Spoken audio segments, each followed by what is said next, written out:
Okay, I'm about to say something that might surprise you. Your brain does not always tell you the truth, especially when you're stressed, especially when you're scared, and especially when your past, it's louder than your present.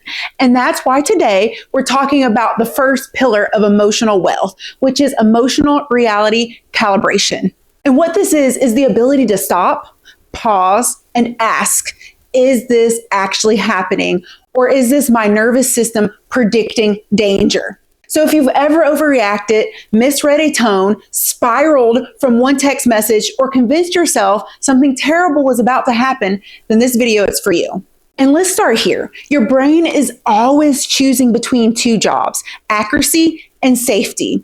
And when in doubt, it chooses safety because your brain, it would rather exaggerate danger or assume the worst or misinterpret a neutral face or fill in the blanks with fear. Your brain would rather do any of those things than risk missing something that might hurt you. And this is why you panic before reading the full text, or you assume someone's mad at you, or you replay a conversation 40 times over and over in your head, or you predict a horrific event from a small change, or you brace for abandonment before anything actually really happens. Or you just walk into a room scanning for a threat. It's because your brain is not being dramatic, it's being protective. So you're not overreacting in the situation. You're responding to how unsafe your nervous system feels, not what's actually happening. And the hard truth is that most people live in the emotional version of a funhouse mirror. Everything is distorted, meaning that people often perceive reality as a skewed or inaccurate way due to their personal emotional state and biases. So we tend to see things not as they actually are, but as we are feeling, as we are thinking. That's how we're perceiving things. So this makes objective communication and understanding very difficult, as everyone is operating from a different distorted perspective. And I want you to know that there's a huge difference between what you feel and what is actually true in the moment. Let me give you a few examples. So a distortion might be that they didn't text you back, right? So that means in your head you've distorted to they're pulling away. But the truth is they might be busy, they might be sleeping. You don't actually know what the truth is, but you've distorted to believing that they're pulling away just because they didn't answer a text. Another distortion is she looked annoyed, so I must have upset her. Maybe, but you don't know. The truth might be that she's tired or distracted or thinking. Her face is not evidence.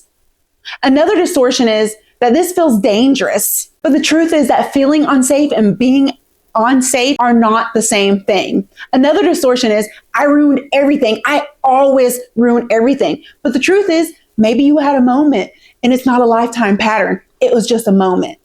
Distortion comes from old trauma. It comes from old rejection. It comes from emotional memories. It comes from your nervous system being hypervigilant.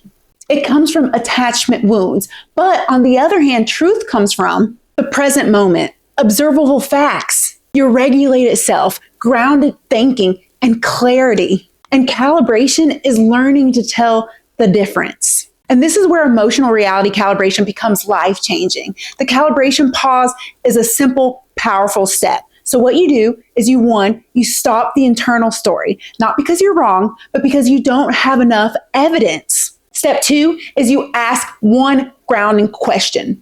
What do I know for sure right now? Not what I fear, not what I imagine, not what I assume, only what's observable. Step 3 is you separate what if from what is. And this, because what if equals anxiety and what is equals reality. So for example, your head and your mind goes to, what if she's mad at me? But what is, she hasn't said she's upset. Or another situation, what if he leaves? What is, he said he cares and he hasn't left. What if I fail? What is, I'm doing the next step. The pause right there, it brings your mind out of the future and back into your body, back into the moment, back into the truth that you actually have.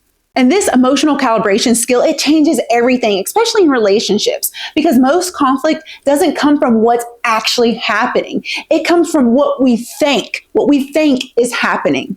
So in reality, you're not actually fighting your partner. What you're fighting is your fear of being rejected or your fear of being misunderstood. or your memory of past hurt, or your nervous system's prediction of danger. But emotional calibration, what it does, it helps you respond to the person in front of you, not the trauma that is behind you. And could you just imagine how many fights would disappear if people stopped and they asked, hey, this is what I'm telling myself. Is this the truth? Or, hey, this is where my mind is going. Is this actually true? Or if they stop and they tell yourself, hold on a second, I'm having a strong emotion and I just need a moment. Or they say something like, I feel scared, not of you, but of the situation. Because being able to recognize that you are in an emotional moment or that you are having an emotional moment because your body and your thoughts have led you there, and then being able to come back to what's actually happening right there, that's emotional wealth. And if you're an overthinker, because God knows that I am, I want you to listen closely.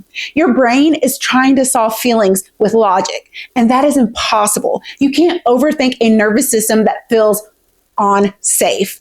Overthinking is a clue, not a character flaw.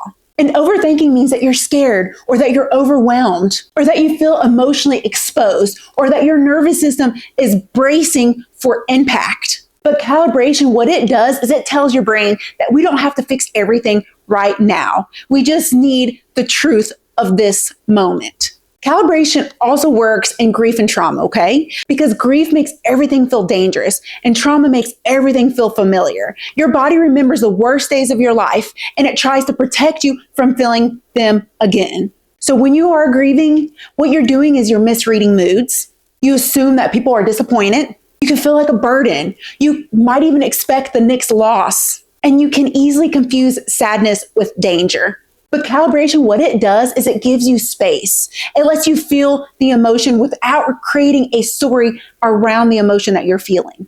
So I want you to know that emotional reality calibration is emotional freedom. It's the ability to say, I'm allowed to feel this, but I don't have to believe every fear that my brain hands me.